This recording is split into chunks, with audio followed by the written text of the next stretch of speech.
All right. I want to talk about maybe about peace in the Middle East.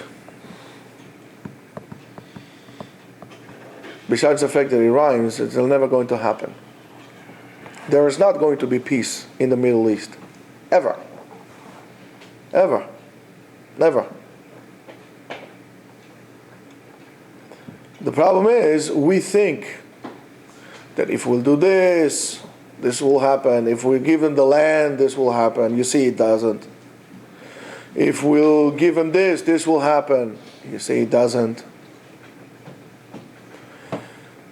So we always deal with the fact of why there isn't peace. And we come up with the solutions of what to do in order to have peace. However, that is the wrong way to look at things. And what do I mean? The approach is not to ask why we don't have peace. The question is, why do we have war?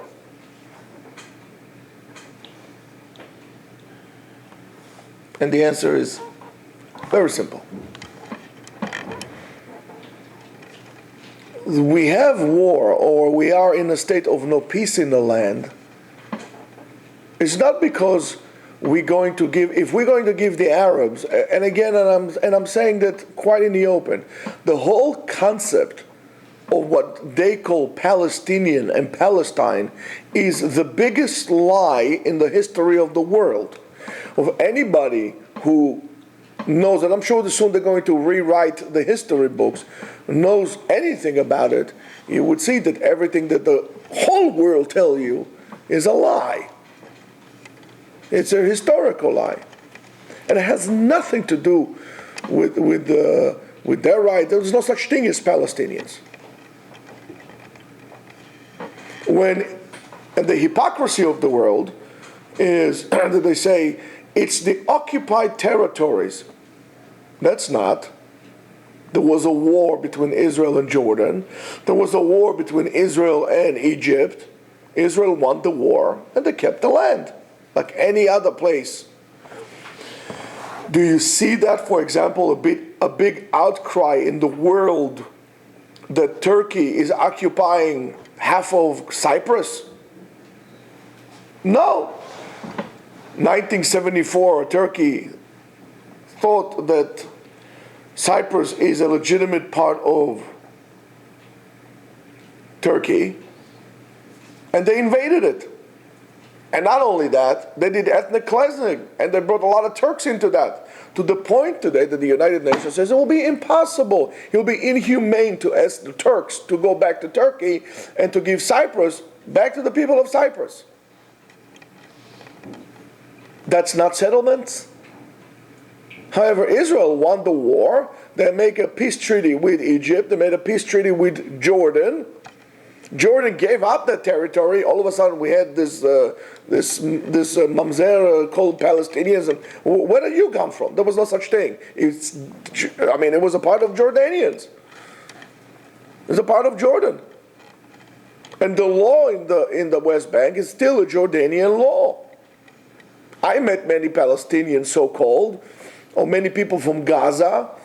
They did not see the real Egypt. They did not see themselves as Palestinians. I'm Egyptian. They took it they took it offense by calling them Palestinians. I'm not. I'm Egyptian. So what does it mean? It means that we're looking at things completely wrong. The reason why we have war or disharmony in the land is because we created that situation. We. Eretz Israel is a place of intense energy, intense kedusha, like anything else in the world. Where is intense kedusha, there is intense tum'ah. It goes hand in hand. I think that last week or 2 weeks ago in Tel Aviv, in the gay parade in Tel Aviv, there were more people than in the parade that they made for the unification of Jerusalem.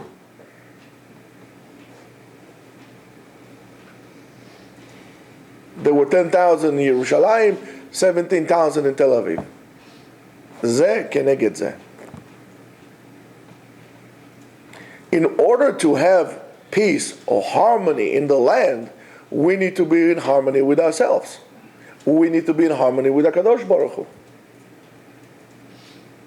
HaKadosh Baruch Hu is willing to be mochel on his kavod if Am Yisrael will be united. So Am Yisrael is not united, and we are separating from HaKadosh Baruch Hu. It says in the Torah, Im bechukotai telechu. You're going to go in my laws, you're going to do what I said, and v'natati shalom ba'aretz. And I will give peace in the land. What does it mean, v'natati shalom? V'natati, I will bring about peace and harmony in the land if you do your part in keeping my mitzvot.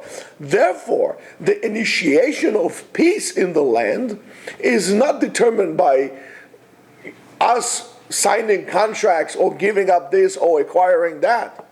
The bringing about peace in the land has to do with us doing mitzvot and living our life according to what HaKadosh Baruch Hu wanted from us.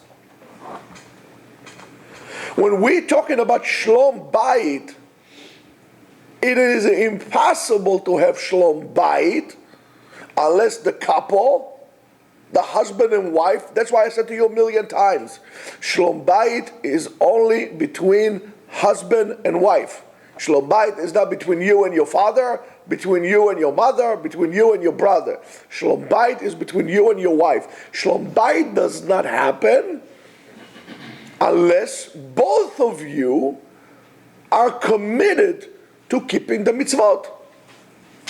Why? Because the word shalom is the name of HaKadosh Baruch Hu. If you don't bring shalom, if you don't bring HaKadosh Baruch Hu to your house and you share the same values, you're not going to have shalom bayit. If the husband wants to learn and the wife does not want him to learn, or the other way around, they're not going to have shalom bayit. Torah is the baby of that.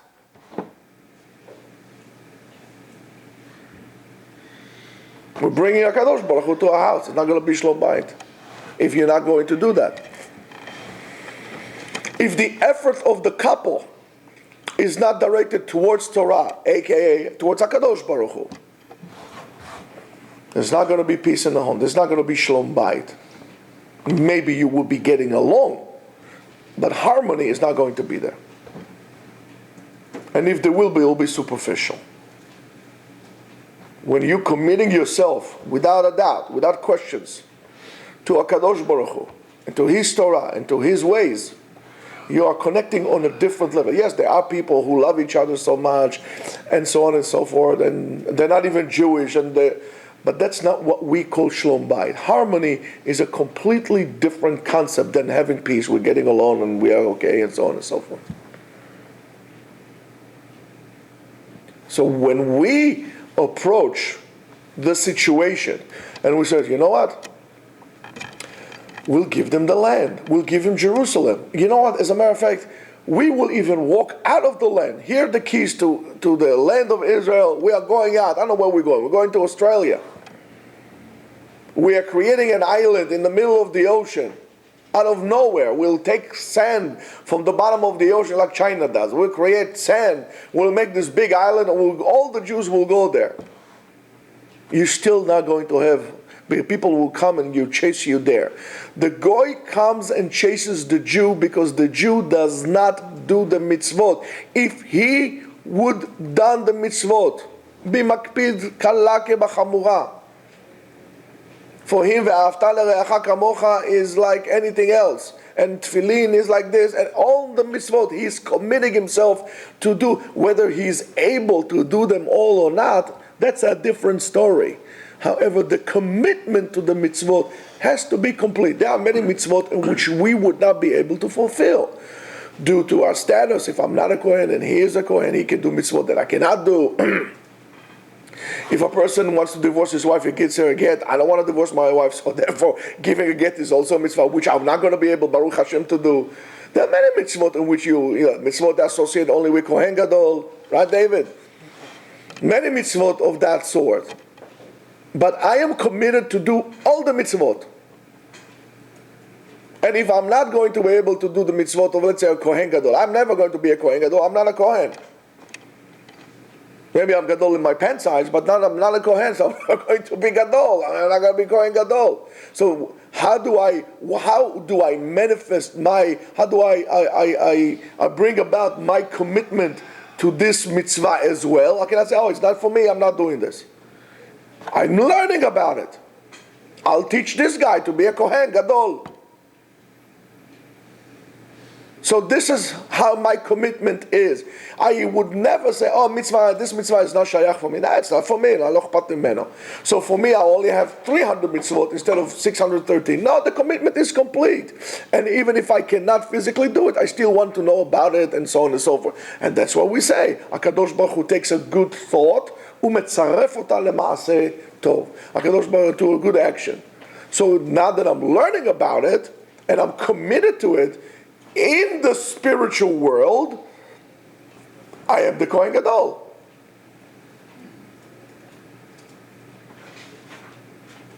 That's the whole problem that we had with, let's say, conservative and reform and so on and so forth. They want to outroot Maaseh mitzvot altogether. It's something that even Korach didn't want to do. La'akor Maaseh mitzvot. To root the fundamental idea of HaKadosh Baruch Hu and His Torah came from Shamayim. That's why we don't gather them to a minyan, we don't go to the place of worship, and so on and so forth. As much as I don't go to a church, I don't want to go to a conservative shul. Sorry, but I cannot tell you. You are entitled to create your own religion, but you cannot force me to acknowledge it. That's the whole concept of the New Testament and the Old Testament. They put them together to legitimize the New Testament by attaching it to the Old Testament. That's not. It's two different things. So tomorrow I'm going to put, Confucius at the end of the Torah that will make it valid. Or I'll put Lao Tse, the Art of War in the back of the Chumash. This is going to make it a part of the Torah. Well, what does that have to do with this? And that is the problem. The commitment that we have to do is now not only to Ma'aseh mitzvot, because I could do the mitzvah, I can believe in HaKadosh Baruch Hu, but I still have a certain sense of resentment. I still think that things are in my control, in my ability, and this is far from being the truth. When I am accepting Maaseh mitzvot, and when I committing myself to HaKadosh Baruch Hu and to His Torah, is even when I don't understand why things happen this way or things happen that way. It's not that I am a non-thinking species who just going like this. No, I'm aware of what is happening. I know that what I wanted it, but I'm mevatel my ratzon to HaKadosh Baruch Hu. And there should not be mevatel my ratzon to another person. That's why in Judaism we don't have gurus. The guru tell me, do this, I'll do that. The guru said, no. We ask questions and we argue and with this, and can you explain to me? And there's certain things that you know what? It's bigger than all of us, and we don't understand, and we have to say, okay. For example, the Holocaust. We could not understand why it happened, and we don't question God why it happened. And we don't question why He did it, or didn't do it, or He allowed it, or didn't allow it, and so on and so forth. That's very simple. That's very simple. Just don't ask those questions. That's what HaKadosh Baruch Hu happened. He had a greater reason, and that's what it is. And again, that's why Korach failed. When the Ari says Tzadik Katamar Ifrach, the end of the letters represent Korach, and we say it's in the future. So Tzadik Katamar Ifrach, Ka'eres Balevaron Izgeh. What does it mean? Korach saw that. He says, Ani Tzadik, and I should be Poreach. I should bloom, I should flourish. However, he disregarded it will be in the future, but in the far future. He thought Yifrach means right now. He didn't care about the fact that his great-grandson Shmuel will be the one who will be Yifrach. He wanted to be the one. But that takes away from the whole entire tzaddik. What does it mean? Tzaddik katamar Yifrach. The tzaddik does what he needs to do, even if his fruits will be in the future. Even if he himself is being weakened by that. Tamar is not a palm tree, is not a strong tree. It's a tree that is very weak. When tzaddik, when the person does for others, regardless of the immediate results for him, it needs to be done. HaKadosh Baruch Hu wants me to do it, I'm doing it. When tzaddik, katamar yifrach, then HaKadosh Baruch Hu will make him ka'eres balevanon izge. Then he's going to, HaKadosh Baruch Hu will give him the koach to be like the cedar of the Lebanon, which are those mighty trees, the cedar trees. When you're going to make yourself like, what's a tamar? The tamar gives all its koach to its fruit. That's why the fruit of the tamar is sweet. The dates are sweet. All the koach of the tree goes to this. You've never seen it's a beautiful tree, it's a majestic tree. To see a beautiful palm tree, a date tree, that it's full of dates, and those, clusters and clusters, it's enormous. The size of those clusters of dates that are hanging from the tree. And you taste it, and it's like heaven. It's like man. The whole tree, all the koach that he has, it's not for itself, it's for the fruit. That's a tzaddik. So Korach, according to his cheshbon, failed. And we are also. It is not nothing is in our power. The only power that was given to us is the power to believe. And that's why when we talk about accommodating the Palestinians and doing this and doing that, there's never going to be peace in the land. If you want peace, and I could tell this El Presidente, Mr. Señor Presidente, I hope you're listening, that's what it is. There's never going to be peace in the land, not in your time, and not in your grandchildren's time, unless he can help it, of course, nicely. He could tell the Jews, Jews, you want peace, not a problem. Keep the mitzvot. Yes, if Mr. President wants to be the one written in the books of history as the man who brought peace to the Middle East, here is your solution. Help the Jews, or make the Jews, keep the mitzvot. You'll be written in the books of history, Mr. President, the one who brought peace to the land. Otherwise, you're just fooling yourself just like others, Mr. President. And if you didn't do that, it means that you had bad advisors. It's the best advice you can get. After all, don't we all want to be written in the books of history?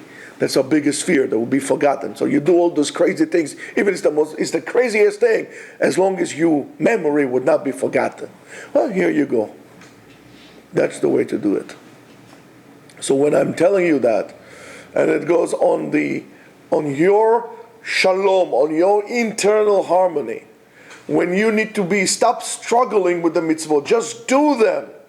Accept HaKadosh Baruch Hu to your life. If you have a mitzvah that is difficult for you to do, it means that in that portion you're not bringing livelihood into the spiritual body that it's called you. It would be like if I would restrict, I'll take a hair out of somebody's hair, a nice long hair from a lady, and I'll tie it tight on the edge of your pinky, and slowly restrict the blood flow to that area until it would fall off by itself. That is exactly what will happen. Not allowing HaKadosh Baruch Hu and His mitzvot and His Torah to flow within you, you are creating a restriction in that spiritual limb of your spiritual body, and eventually it would die. And that is the thing.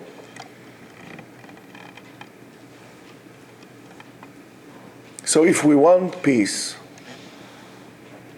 that's what we have to do. And that's why we're blessing people.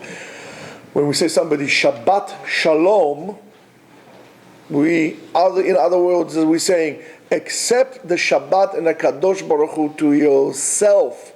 Accept the Shabbat without any questions. Why do I have to keep Shabbat? What will happen if I don't keep Shabbat? Can I cut corners here? Can I find a loophole there? And so on and so forth. No! Accept Shabbat completely. And this in return will bring you harmony. Whatever it means to accept the Shabbat. It's the first example that you can bring to yourself by accepting Shabbat totally. Completely letting go. Completely letting go. You are bringing about a Kadosh Baruch Hu to your house. We do all these beautiful rituals on Shabbat. Allow this in you. Carry this feeling throughout the week. The next mitzvah that comes to you after Shabbat, doing Havdalah, look forward to do it on its time, and so on and so forth. Don't struggle. You have a chance to learn Torah, don't struggle with it. Just do it. Flow with it. Flow with it. Go with it. Create a harmony. We humans love water because water represents to us a natural state of tranquility and peace. Everybody likes to see a nice brook like going like this, water flowing. We settle down and you say, oh wow, I can live here forever. That's what happened when you resist it. When you let it flow, when you resist things, it becomes murked and becomes a swamp. So let it flow. Go with it. Do the mitzvot because you want to let go. Because you want the mitzvot to flow naturally and peacefully and harmoniously in your life. And that's the very essence of being happy.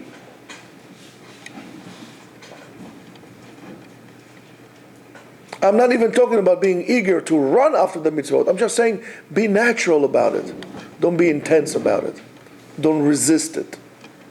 You spend more energy resisting than actually flowing with it. So if you want peace with your family, with your wife, do it like that. Let HaKadosh Baruch Hu into your life. Regardless of what you had done in the past, let HaKadosh Baruch Hu into your life. Invite Him to be a member, a part of your house, a part of your life. Invite Him to yourself. And Be'ezrat Hashem, that's the only way we're going to have shalom. V'natati shalom ba'aretz. Shabbat shalom. Shabbat shalom.